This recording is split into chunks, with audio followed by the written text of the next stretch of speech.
I have a serious dose of cup fever. International tournament football is unrivaled, it's unmatched. I truly adore it. I am loving this tournament. I am loving these Euros. I am loving the football that is on display. And England are off to a win. Ideal. We are top of Group C. We have played 1-1-1 and crucially, we have kept a clean sheet. Now, don't get me wrong. The win in Gelsenkirchen was excellent. We desperately needed it. Jude Bellingham, man of the match. Hey Jude. That song is going to become the English theme song of this tournament, I am convinced. But there were also some issues. Harry Kane, he only had 2 touches in the first half. Realistically, can you win a tournament when arguably your best player is so on the periphery? Yes, of course, he hit the bar in the second half, but I think we do need Kane more involved. The other issue is we started so well. We dominated. We were excellent for large periods of the first half, but by the end, I don't know about you, but I was relieved when the referee blew the full-time whistle. Serbia grew into the match. They played very well, and by the end, I felt like we were hanging on. There was that muddle where Jordan Pickford and Guehi all kind of went for the same ball, and I was terrified. There was also an excellent save from Pickford, about 10 minutes from the end. So there were some fairly terrifying moments, but overall, elated. Top of the group. So what I thought we could do in this video is give every single player a ranking out of 10 and try and deduce what needs to happen as we move into the Denmark game. I'll take no prisoners in this. There'll be no favourites. We will give everybody a fair and just mark out of 10. Let's see how it goes. Now, before we go any further, I just need to let you know that this video is brought to you by HelloFresh, but we'll talk about that more a little bit later. Naturally, we're going to start with Jordan Pickford. I mean, Pickford did what we needed him to do. That acrobatic tip over the bar about 10 minutes from the end is the reason why England secured the 3 points. I was terrified around that moment, and when Jordan Pickford was called upon, he answered. Whenever Jordan Pickford is needed for England, he always steps up, and last night was no different. There was a moment when he, Mitrovic, and Kieran Trippier ended up in a bit of a muddle. There was also a moment where he punched one. He came out and desperately punched it when I felt like a catch was a far easier and safer option. But overall, Jordan Pickford did what we needed him to do. He wasn't massively tested. I'm going to give Jordan Pickford, I'm going to give him a 6 out of 10. Kyle Walker. Kyle Walker is the main man. He is the capo di tutti capo. He is the absolute boy. I love Kyle Walker. I thought he shone last night. Every single time that we needed him, he was there. And do you know what is so important having a player like Kyle Walker for England? He brings that robust, aggressive quality. What England do not really have is that rugged, hateful quality, which is so positive in football. When I say rugged and hateful, I think the words have negative connotations, don't they? But on a football pitch, these are really positive words. You want rugged, you want hateful, and England don't have enough of it. But Kyle Walker certainly has an edge to his game. And when it was getting a bit physical, when the Serbian players were really leaving one in on England, he massively stepped up. He played a wonderful pass, so neat, so perfect, so exquisite, that actually led to the goal. And I tell you what, that first half surge, when he blitzed through the Serbian defence and put it on a plate, nobody gambled. If anybody, Phil Foden, Harry Kane, if anybody gambles to the back post, they have an open goal, a tap-in. And it was all through the brilliance of Kyle Walker. Love the geezer. He gets, I'm giving him an 8 out of 10. Icon. John Stones. I thought he did what we needed him to do, which was actually very little. He made it look so easy. I think the most important thing about John Stones is he looked fit to me. He looked fully fit. And his fitness is going to be so important if England are to do well in this tournament. In fact, I think you could go so far as to say that John Stones' fitness is a prerequisite for England to have any chance of winning this tournament. Every single player on the pitch, regardless of how brilliant, I feel like there is cover. And England can work a way and work a system to somehow alleviate the problem of that particular player missing. For example, if Kane, who is wonderful, if he wasn't available, we have options. If Foden wasn't available, we have options. If Bellingham wasn't available, as heartbreaking as it would be, we have options. If John Stones isn't available, we do not have any options. So keeping him fit is imperative. And he looked fit and he had a tidy game. I can't really think of any notable moments for John Stones. So I'm going to give him a straight up 6 out of 10. Next up, Marc Guehi. Now, Marc Guehi has been so unlucky here because Jude Bellingham was just unplayable. Jude Bellingham is obviously man of the match. But my honourable mention for man of the match, of course I'm giving it to Bellingham, but my honourable mention is Marc Guehi. He shone. He was exactly what we needed. He was cool, he was calm, and he was commanding for England. I love. He was exceptional, and I am over the moon about it. And when you think about what Marc Guehi has done, you know, people will say he's untried, he's untested, but he has had it in him to step up for England and solve a problem position. I don't think people are fully appreciating quite how brilliant he was. In what was his 10th performance for England, he has been launched into the deep end in Gelsenkirchen to play a competitive game at the Euros. A Euros where England are seen to be favourites, and part of the reason that we're seen to be favourites is because we've been building to this tournament for such a long time. Gareth Southgate has been talking about this tournament for such a long time. We dismissed Russia. We dismissed the tournament that was played in England. We were building up to this moment. This is the crescendo. And the reason why we're seen to do so well is because everybody has been around the team for so long. Guehi has been thrown in his 10th game for England.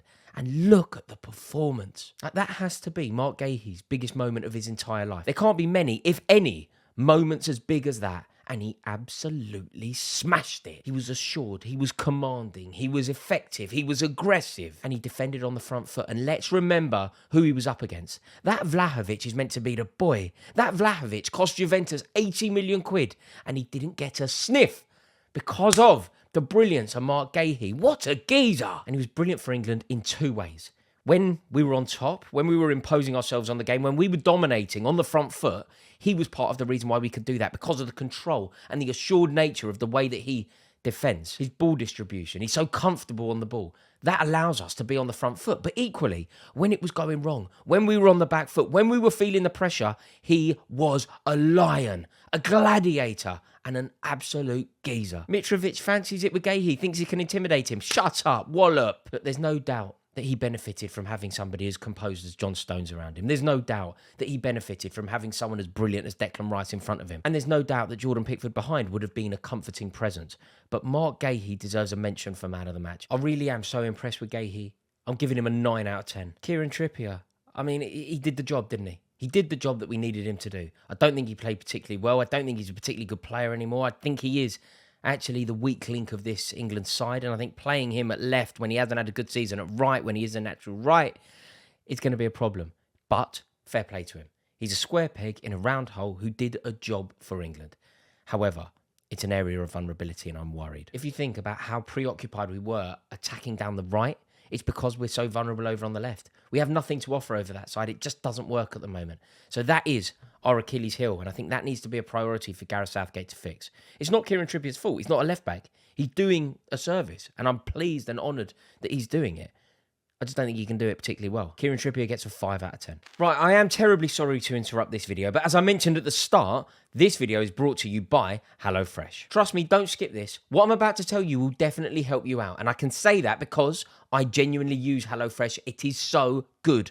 Listen up. HelloFresh are doing a fantastic offer that you simply cannot miss. The offer ends at the end of this month, so you must sign up today. The link is in the description below. Trust me, it is so good. Even if you are a terrible cook like me, HelloFresh make it so easy that you can cook delicious and nutritious meals without too much effort. There is also an outrageously good offer that is available for you today. If you do sign up, you will get free desserts for life. That's right, you will never pay for a dessert ever again. Also, sign up today in order to play the catch and cook game. You could win some amazing prizes. Look, let me show you how good this is, right? I'm just going to log on here, right? Right, you go onto the app. It really is so simple. Then what I do is I go into Explore. I had something brilliant the other day. It was like a hoisin chicken thing. Let me see if I can actually find that one for you now. Hang on, you can just search for it. Hoisin. Did it come up?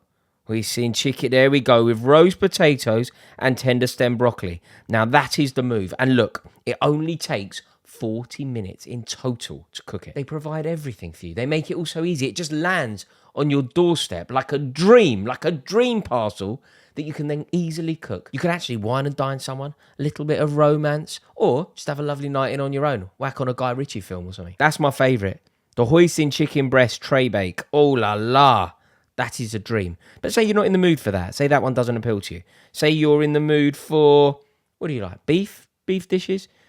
Let's see what they got. Look at these. Look at the selection here. What one would I go for? Ooh, yes, please. Sticky honey beef rice bowl. Look at that. And that only takes you 20 minutes. So easy. So good for you. So tasty. What more could you possibly want? So there we have it. You simply must sign up today before the end of the month to get this offer. If you do, you will get 60% off of your first box and 20% off of the next 2 months. Plus, like I mentioned, you will never pay for a dessert again. Free desserts for life. Right, there we go. Told you I was going to help you out. Enjoy the rest of the video. Declan Rice. He's sensational, isn't he? He's everything that you want from a midfielder. He has slotted into that role at the base of England's midfield perfectly. He offered so much protection to Guehi and John Stones, and he offered so much support to Bellingham and Foden. He is just exceptional. I adore Declan Rice. I don't think there's a flaw in his game. As a midfielder, there is not a flaw in his game. It wasn't one of his best games. It wasn't one of his most notable, but he is just perfection. Declan Rice gets a 7 out of 10. Next up is Trent Alexander-Arnold. Now, I'm going to be totally frank here. I don't think it worked. Anybody that watches this channel regularly will know that I've been supporting Trent Alexander-Arnold as a midfielder. A few days ago, I put a video out saying that Trent Alexander-Arnold simply must start in central midfield. I thought that his performance against Bosnia and Herzegovina in the warm-up game was exceptional, and I honestly believe that Trent Alexander-Arnold was the right answer to the conundrum of who plays midfield with Rice and Bellingham. There is no doubt that he can do things that other players can't, and I do find it frustrating when we focus on what Trent Alexander-Arnold can't do, rather than accentuating the positive and talking about what he can do. What he can do is so unique in that England team.